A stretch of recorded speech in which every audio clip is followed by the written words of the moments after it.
Hi students, मैं सवाजीत दिनाइस coaching campus bye सवाजीत sir में आपका स्वागत करता हूं। यदि आप नए स्टूडेंट्स हैं तो चैनल को सब्सक्राइब करके बेल आइकन को जरूर दबा लें, जिससे आने वाली वीडियोस का पता आपको चलता रहेगा स्टूडेंट्स। और आज मैं पढ़ाने वाला हूं क्रांतिक कोण। ठीक है स्टूडेंट्स, क्रांतिक कोण के बारे में आपको बताना है और ये मोस्ट इंपॉर्टेंट भी है, आपसे पूछता भी है स्टूडेंट्स। चलते हैं समझते हैं क्रांतिक कोण है क्या। तो हमने अपवर्तन की स्थिति को मैंने बताया कि दो माध्यमों की आवश्यकता पड़ती है, या उत्क्रमणीयता सिद्धांत भी अगले पार्ट में पढ़ाया था, तो उसमें भी बताया कि दो माध्यमों की आवश्यकता पड़ती है। देखिए यहाँ पे दो माध्यम बनाएंगे हम स्टूडेंट्स। ऊपर लिखेंगे माध्यम एक, और माध्यम एक में हम ले लेते हैं हवा। ठीक है स्टूडेंट्स, यहाँ पे हो जाएगा हवा, और नीचे माध्यम दो ले लेते हैं, माध्यम दो, और इसमें कांच ले लेते हैं स्टूडेंट्स, कांच। अब परिभाषा को स्पष्ट देखिए स्टूडेंट्स। क्रांतिक कोण की परिभाषा क्या होगी, ध्यान से। सघन माध्यम में आपतन कोण का वह मान, ठीक है, यानी ये सघन माध्यम से हम चल रहा है। सघन माध्यम में अब यहाँ से आपतित किरण यहाँ पे जाके मिल रही है, अभिलंब डाल देंगे। ठीक है स्टूडेंट्स, अब यहाँ पे ये अभिलंब हो जाएगा। अब ये हुआ आपतन बिंदु, तो आपतन बिंदु हुआ,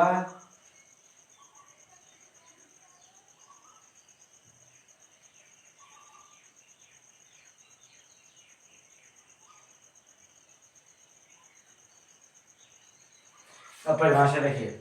सघन माध्यम में आपतन कोण का वह मान, देखिए ये आपतन कोण है, आपतित किरण और अभिलंब के बीच बनने वाला कोण आपतन कोण कहलाता है। तो सघन माध्यम में आपतन कोण का वह मान जिसके लिए विरल माध्यम में अपवर्तन कोण का मान, देखिए प्रकाश किरण इस पे जा रही है तो ये पूरा 90 डिग्री हुआ, 90 अंश।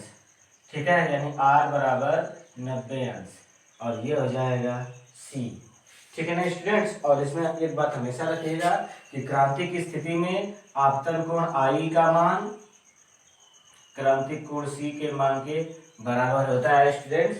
तो परिभाषा हमारी क्या हो जाएगी, सघन परिभाषा अच्छे से देखिए, और इसके क्या बोलते हैं कि आगे इधर हम लोग इसका डेरिवेशन भी करेंगे। तो अब परिभाषा में आ जाते हैं स्टूडेंट्स। ठीक है, तो सघन माध्यम में आपतन कोण का वह मान जिसके लिए विरल माध्यम में अपवर्तन कोण का मान 90 अंश हो जाता है, क्रांतिक कोण कहलाता है। ठीक है, और इसे C से प्रदर्शित करते हैं। देखिए ये विरल माध्यम है स्टूडेंट्स, हवा है तो विरल है, कांच है तो सघन है। फिर से परिभाषा को सुन लीजिए। सघन माध्यम में आपतन कोण का वह मान जिसके लिए विरल माध्यम में अपवर्तन कोण का मान 90 अंश हो जाता है, क्रांतिक कोण कहलाता है, इसे C से प्रदर्शित करते हैं। ठीक है स्टूडेंट्स, फिर इसके बाद ये परिभाषा हो गई एक साइड में, फिर दाहिने साइड में फिगर बनाएंगे। अब डेरिवेशन में आते हैं, सिद्ध करने में, तब लिखेंगे स्नेल के नियमानुसार। स्नेल के नियमानुसार, ये स्नेल हो गए, स्नेल के नियमानुसार,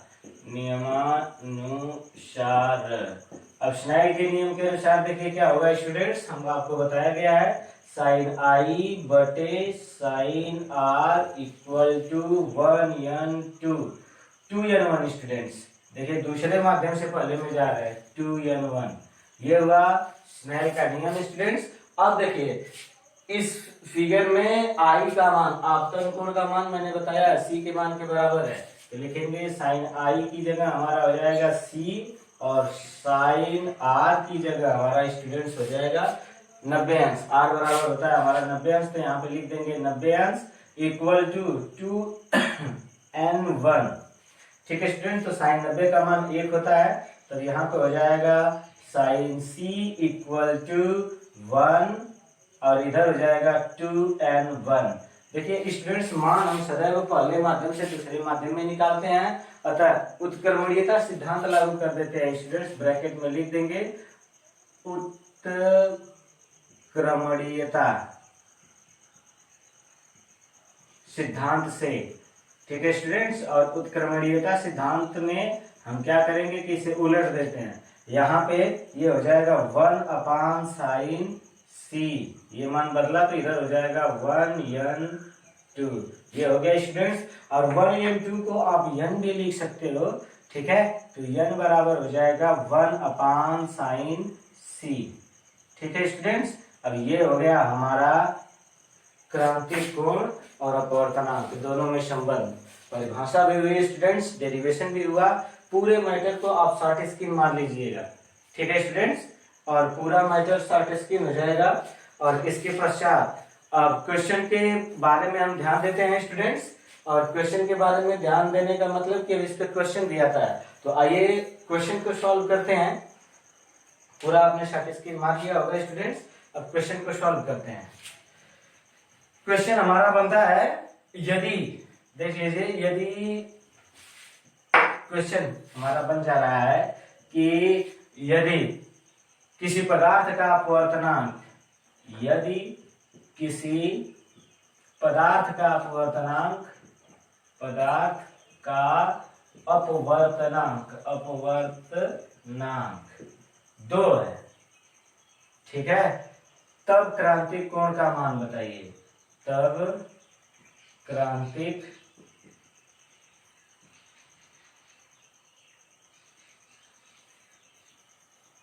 क्रांतिक कोण का मान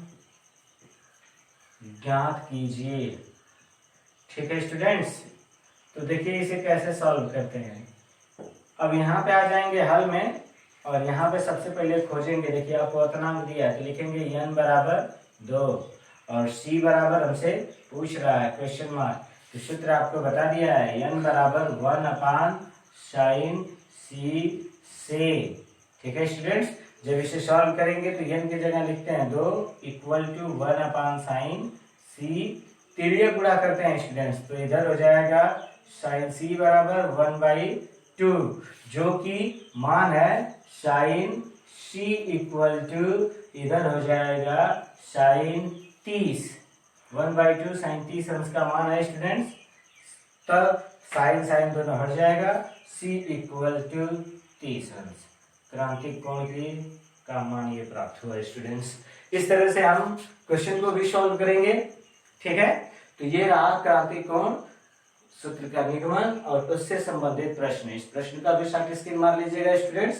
अब आते हैं हम पूर्ण आंतरिक परावर्तन में स्टूडेंट्स। पूर्ण आंतरिक परावर्तन होता क्या है, ठीक है, उसे जानते हैं। हमारा हेडिंग होगा पूर्ण आंतरिक परावर्तन। ठीक है स्टूडेंट्स, पूर्ण आंतरिक परावर्तन में आते हैं। और एक बात का ध्यान हमेशा रखिएगा कि क्रांतिक स्थिति में I का मान C के मान के बराबर रहा है, लेकिन पूर्ण आंतरिक परावर्तन में I का मान C के मान से अधिक होगा। पूर्ण आंतरिक परावर्तन मोस्ट इंपॉर्टेंट है स्टूडेंट्स, ये आपसे मैक्सिमम पूछता भी है। पूर्ण आंतरिक परावर्तन माध्यम, 2 माध्यमों की आवश्यकता होगी स्टूडेंट्स। यहाँ पे बनाते हैं और यहाँ पे लिखेंगे माध्यम 1, और माध्यम 1 में हम हवा ही ले लेते हैं स्टूडेंट्स, और यहाँ पे दूसरा माध्यम 2। ठीक है, और माध्यम 2 में हम कांच ले लेते हैं स्टूडेंट्स। देखिए कंडीशन उसी तरह से है। और अब देखिए स्टूडेंट्स, लेकिन आपतन कोण की मैंने बताया कि इसमें आपतन कोण का मान I > C। आपतन कोण का मान क्रांतिक कोण के मान से अधिक होता है, तो परिभाषा होगी आपतन कोण का मान क्रांतिक कोण के मान से अधिक होने पर, या ऐसे परिभाषा लिखेंगे, यदि आपतन कोण का मान, यहां से लंब डालते हैं स्टूडेंट्स। अब परिभाषा पे एकदम ओके आते हैं। यदि सघन माध्यम में आपतन कोण का मान क्रांतिक कोण के मान से अधिक है, तब देख लीजिए ये अधिक है और C से, तो यदि सघन माध्यम में आपतन कोण का मान क्रांतिक कोण के मान से अधिक है, तब किरण दूसरे माध्यम में परावर्तित न होकर पहले ही माध्यम में वापस लौट आती है स्टूडेंट्स। पहले ही माध्यम में वापस लौट आती है, तो इस प्रक्रिया को पूर्ण आंतरिक परावर्तन कहते हैं। ठीक है, और पूर्ण आंतरिक परावर्तन, अब इसका फिर से एक बार समझ लीजिए। यदि सघन माध्यम में आपतन कोण का मान अधिक है, तब परावर्तित किरण दूसरे माध्यम में प्रवेश न करके उसी माध्यम में वापस लौट आती है। प्रकाश की यह घटना पूर्ण आंतरिक परावर्तन कहलाती है। ठीक है स्टूडेंट्स, आपका ये फिगर रहा और इसमें ध्यान रखिएगा कि I is greater than C, I का मान C के मान के बराबर होता है। इसके एग्जाम्पल दैनिक जीवन में जो है वो बड़े मोस्ट इंपॉर्टेंट होते हैं। ठीक है स्टूडेंट्स, ये आपसे पूछता भी है। जैसे इस फिगर का शॉर्ट स्क्रीन मान लीजिए, परिभाषा को मेरी रिवर्स कर लीजिएगा स्टूडेंट्स। अब इसका दैनिक जीवन के में उदाहरण के बारे में भी आते हैं स्टूडेंट्स। तो दैनिक जीवन में उदाहरण लिखेंगे, पूर्ण आंतरिक पर दैनिक जीवन में उदाहरण, पूर्ण आंतरिक परावर्तन का दैनिक जीवन में उदाहरण। ठीक है स्टूडेंट्स, तो पहला, हीरा सदैव चमकता रहता है, उसका मुख्य कारण क्या है? पूर्ण आंतरिक परावर्तन। इसकी ढेर सारी व्याख्या के बारे में स्टूडेंट्स क्लास 12 के प्रकाशिकी में आपको बताया जाएगा। आपको अपने लेवल के हिसाब से इसका ध्यान रखिएगा। पहला, हीरे का चमकना। ठीक है, हीरे का चमकना, हीरा सदैव पूर्ण आंतरिक परावर्तन के कारण ये सब मतलब चमकता है। और इसमें होता क्या है, हीरा में भी क्रांतिक कोण का मान, प्रकाश जब जाता है तो उसमें ये जो आपतन कोण है, आपतन कोण का मान बहुत अधिक होने के कारण क्रांतिक कोण का मान उसमें कम पड़ जाता है। प्रकाश किरण पहुंचने के बाद फिर घूम के उसी में रह जाता है, वापस आता नहीं है, जिसके कारण ये चमकता रहता है। ठीक है, और यही कारण चटके हुए कांच के लिए भी होता है स्टूडेंट्स। जब इस कांच है ये फूट जाएगा मिरर, तो चटके हुए स्थान पे अधिक चमकीला दिखाई देता है। तो लिखेंगे चटका हुआ कांच, चटके हुए कांच का अधिक उस स्थान पर, यानी चटके हुए स्थान, कांच का उस स्थान पर अधिक चमकीला दिखाई देना, अधिक चमकीला दिखाई देना। ठीक है स्टूडेंट्स, और ये मरीचिका बनती है, रेगिस्तान की मरीचिका। जब रेगिस्तान में प्रकाश बहुत अधिक मात्रा में होता है तो ऊपर का प्रतिबिंब, ठीक है, आपतन कोण का मान अधिक हो जाता है और क्रांतिक कोण का मान कम, जिसके कारण रेगिस्तान में और ठंडे प्रदेश दोनों में मरीचिका का निर्माण होता है। तो स्टूडेंट्स हम यहाँ पे लिखेंगे, ठीक है, रेगिस्तान की मरीचिका। पॉइंट्स को बढ़ाना है तो रेगिस्तान की या रेगिस्तान में मरीचिका का बनना, में मरीचिका का बनना। पॉइंट्स और बढ़ाना स्टूडेंट, तो चौथे पॉइंट्स में भी हो जाएगा, ठंडे प्रदेशों में भी मरीचिका बनती है, तो ठंडे प्रदेशों में मरीचिका का बनना।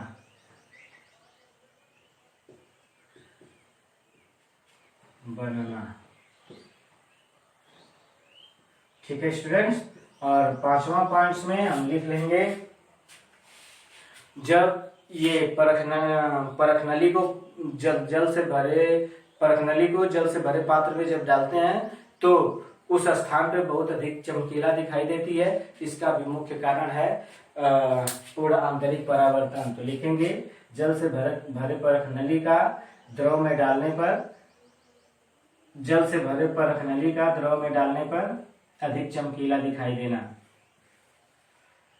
परखनली का अधिक चमकीला दिखाई देना, चमकीला